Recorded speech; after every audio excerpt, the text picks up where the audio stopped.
Saludos, bendiciones. Saludos a la gente de mi parroquia, mi municipio Páez, la parroquia San Camilo, Urdaneta, El Amparo, Aramendi, Gorralito, al municipio Páez, con todo su extensión, mi hermoso estado Apure, Rómulo Gallegos, Muñoz, Chaguas, Pedro Camejo, Viruaca y San Fernando. A todos mis amigos que durante muchos años coseché amistades a lo largo y ancho de todas sus parroquias, en actividades políticas, sobre todo.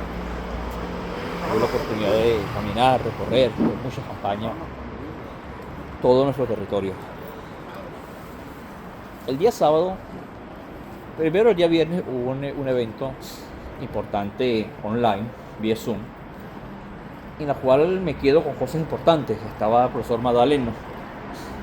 Es una persona que ve la política no partidista, sino ve la política de una manera diferente a como lo vemos los que a veces tenemos fanatismo o afinidades a organizaciones políticas.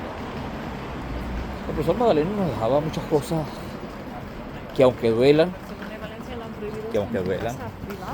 o aunque no las queramos entender, son así.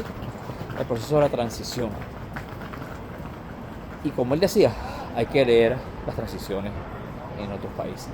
Y hay que entender los protagonismos que están dando y los protagonismos que viene desarrollando este tipo de transición.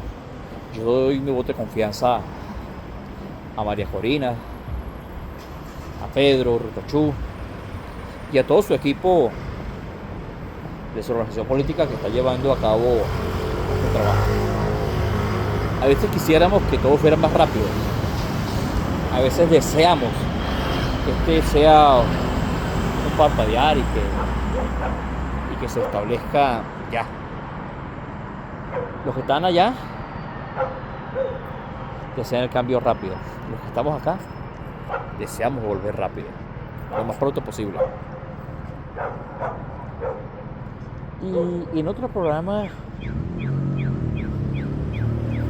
que participé de vía Zoom también con otro profesor, decano de la Universidad Católica Andrés Bello,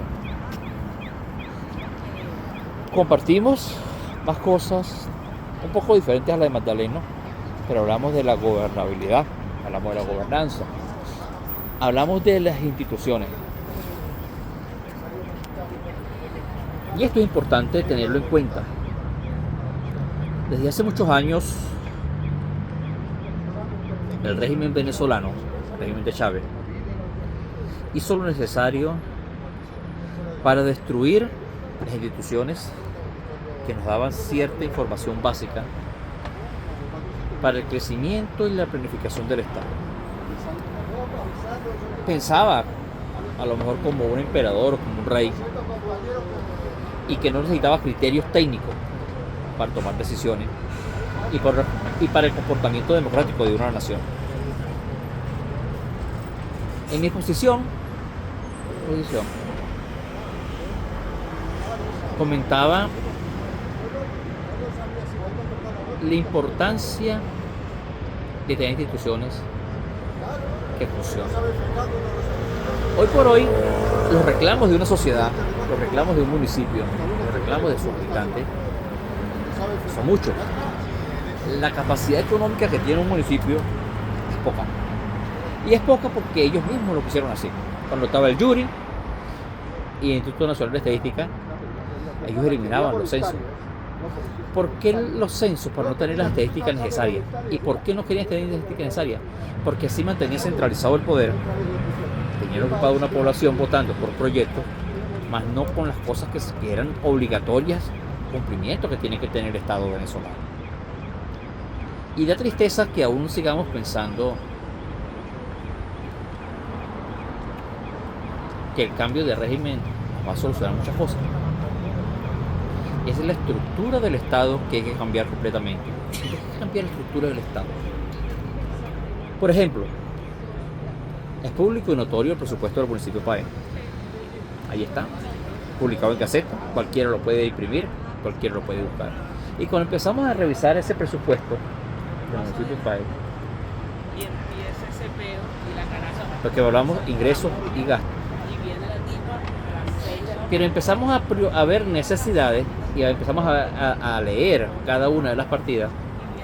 Nos damos cuenta que la capacidad del municipio queda muy lejos de toda y cada una de las necesidades que tenemos. Y aparte de eso, que han dejado crecer. Es como cuando tú tienes un terreno, no lo limpias y crece y después el trabajo es doble. Los municipios de Venezuela, en el año 99, el legislador le entregó la potestad para que se autofinanciara a través de los impuestos municipales. Venía, pero de una manera muy lenta. En el año 99, la Constitución del 99 da un giro muy fuerte y dice, bueno, ahora los municipios deben tener la capacidad de automantenerse, pero en municipios muy pequeños o con actividades económicas muy bajas y su capacidad contributiva no permite satisfacer las necesidades sociales, las demandas que requiere una sociedad como tal. El municipio Páez estaba revisando la base de datos de cuántos negocios hay actualmente y es sorprendente. Siempre Páez ha tenido una tasa de comerciantes superior, por ejemplo, a la que tiene Gallego, a la que tiene Muñoz, pero alcanzan esos ingresos para cubrir la demanda que tenemos. Y cuando lo distribuimos en cada uno de los sectores, salud, deporte, vialidad, servicios públicos, nos encontramos con interrogantes necesarias. Pero son necesarias examinar de dónde viene el problema. El problema viene que el mismo régimen al que representa el alcalde actual son los que llevaron a que el país tuviera esta situación económica. Y lo poco que llegaba, o lo poco que se hacía por los proyectos especiales, no se vieron reflejados en necesidades que hay.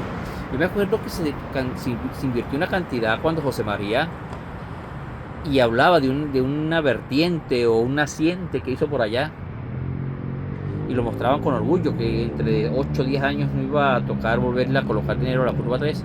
Hoy escucho otra vez lo de la curva 3, los mantenimientos de los caños, de los ríos.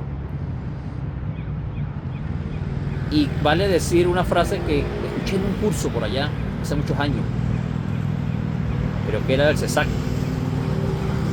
Y no lo dijo ellos, sino en ese curso que se dio esa frase: el mal está en la misma sangre. Es verdad. Porque el problema de origen es el socialismo, que el socialismo le fue quitando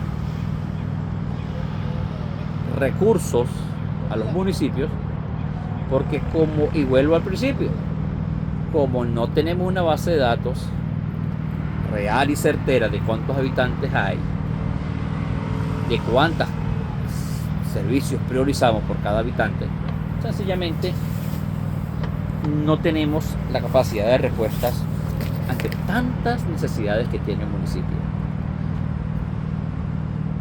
¿Cuántos barrios tiene Guasdualito? Impresionante. ¿Cuántos contamos con servicios públicos? Cuando recorremos Guasdualito capital, la parroquia capital, vemos casas impresionantes en diferentes sectores, bellas. Y felicito a todos y cada uno de nuestros coterráneos que han invertido. Los muchachos que siguen estando fuera del país, que siguen invirtiendo en sus bienes. Bienvenidos y que Dios les bendiga. Porque así es que se construye una patria, no desangrándola como ha hecho esta gente. Y vuelvo a la institucionalidad. No pasa por cambiar de régimen si llega un alcalde de una ala democrática y consigue en esta adversidad alcaldías sin presupuesto, alcaldías sin aparato técnico productivo. Nosotros tenemos un déficit grande en país. Te puedo decir catastro. El catastro de nosotros Del 1 al 10 tiene 1. Cuidado si tiene 0. Está muy bajo. Muy bajo. Porque hemos crecido sin planificación. Porque hemos crecido desordenadamente. Es la verdad.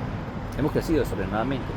Y no hemos tenido un planeamiento urbano, organizado, hacia dónde va nuestro pueblo. O hacia dónde queremos que se dirija nuestra ciudad. Que es lo importante. Corresponde a quienes tengan la oportunidad de dirigir los destinos de mi país, de mi municipio, de mi estado. Dar por entendido qué se va a recibir. Las alcaldías. Y no quiero traer números hoy para que no digan que uno quiere saber de todo, ¿no? Revísenla. Yo tengo ya en mi poder, porque es público, además es público, el presupuesto de ingresos de la alcaldía del municipio de Paez. Ahí está ingresos y gastos. Tengo la base de datos de cuántos trabajadores tiene el municipio de Paez, cuántos comerciantes tiene el municipio de Paez, porque son plataformas que te permiten saber, planificar. Y cuando uno tiene la intención de aportar al crecimiento de una ciudad, no puede improvisar yo querer aquello, yo deseo, no, es con números reales. Una cosa es que yo quiera hacer algo, otra es que el presupuesto de los municipios tengan la capacidad relativa de cubrir las demandas y necesidades que tiene nuestro pueblo. ¿Cuántos puentes requiere Guatemala? El puente del Gamero, por ejemplo. Para mí, en lo personal, no soy especialista, puede saber más de esto que yo, mi hermano Javier Ramírez, o los ingenieros, o las personas que tienen años ahí, ya cumplió su ciclo de vida. Y aparte de eso es que no podemos volver a construir el puente del Gamero como se hizo. Tenemos que construirlo con una ingeniería moderna que permita que la cantidad de boro no se quede atascado en sus bases y que pueda fluir con mayor capacidad. Se requiere de un proyecto moderno. En el puente de la Manga hay que hacerle también un trabajo, porque una vez más recuerdo que Giovanni Torres hizo unas recomendaciones cuando se estaba haciendo el puente para dejar todo más avanzado y no se le quiso escuchar a Giovanni.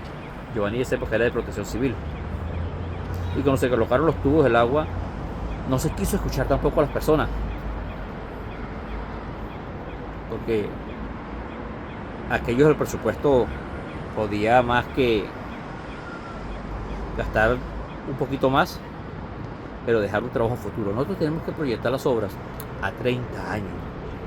No puede ser que nosotros hagamos una obra hoy y a los 5 años tengamos que volverla a arreglar. Como aquel caso famoso de que cuando se colocaba el asfalto en una calle y al otro día había un vecino que necesitaba colocar agua y picaba la calle. Y estaba recién hecha la acera, el asfaltado. Eso pasó mucho allá. Nosotros tenemos calles que dan vergüenza. Entre ellas la Costa del Caño. Estuve viendo un video antier, pero la realidad es, tienen la capacidad los municipios para esto. Tienen la capacidad del Estado. Si el gobierno no se hubiera robado lo que se robó, tuviéramos mucha prosperidad en nuestra región. Se estima que el gobierno se robó 2 trillones de dólares. 2 trillones de dólares. Suena fácil en el lenguaje, pero en números no caben en una calculadora ni siquiera científica. 2 trillones de dólares es demasiado dinero. O sea que nuestro país tuvo el dinero para todos los estados, para todos los municipios, pero el robo fue inmenso. Hubo una desplanificación total por desconocer muchas cosas o por el ancho solamente quedar con dinero. Yo respeto el trabajo de los que pensaron en ese momento. Ese trabajo que ha hecho Iván Pulido de colocar tubos por allá, más adelante de La Victoria, en Morrones. De verdad hizo el trabajo. De verdad, después de 15, 20 años, ese trabajo dio resultado. Entonces recuerdo cuando yo vivía en la Manga del Río, el trabajo que hizo Pozzoni. Y el trabajo que hicieron con unos tetraedros, creo que se llama. Hay unos que son de hierro y otros que habían realizado primero de concreto. ¿Por qué no buscar personas técnicos en vez de botar el dinero al río? Es que con la cantidad de recursos que se pagó por la colocación de tubos, tanto en el Arauca como en partes del Sarare, con un trabajo planificado tuviéramos mejores resultados y mejores perspectivas. Aparte de eso, ¿qué proyecto existe de volver a rearbolizar las riberas del río, por ejemplo? Es impresionante cuando no hay planificación y no hay conciencia del Estado. Impresionante. Impresionante como cuando hay pocos recursos, porque el resto se los robaban, entonces la desplanificación nos llevaba a esto. Entonces, creo que el tema pasa por recuperar las instituciones. El Instituto Nacional de Estadística. Y hay una institución fundamental para el control, las Contralorías. Si no tuviéramos Contralorías que hicieran su trabajo con su presupuesto para contratar ingenieros, topógrafos, ingenieros de diferentes áreas en su momento de acuerdo a la obra, creo que los resultados fueran más oportunos o más certeros. La Contraloría sencillamente no puede seguir siendo un órgano de oficina. Tiene que ser un órgano que vaya a supervisar toda y cada una de las obras y que tengan el presupuesto necesario para contratar ingenieros. Cuando hay una obra agrícola, bueno, esa área. Cuando tengamos que pavimentación, un ingeniero civil. Se van a colocar la luz, bueno, un ingeniero eléctrico. O sea, cosas como esas, cada quien en su lugar, cada quien en su rama. Creo que las Contralorías son el arma para nosotros tener mayor control perceptivo, porque los recursos al final son de todos los venezolanos, indiferentemente de los que votan o los que no votan por una tolda que gane, son los recursos de todos.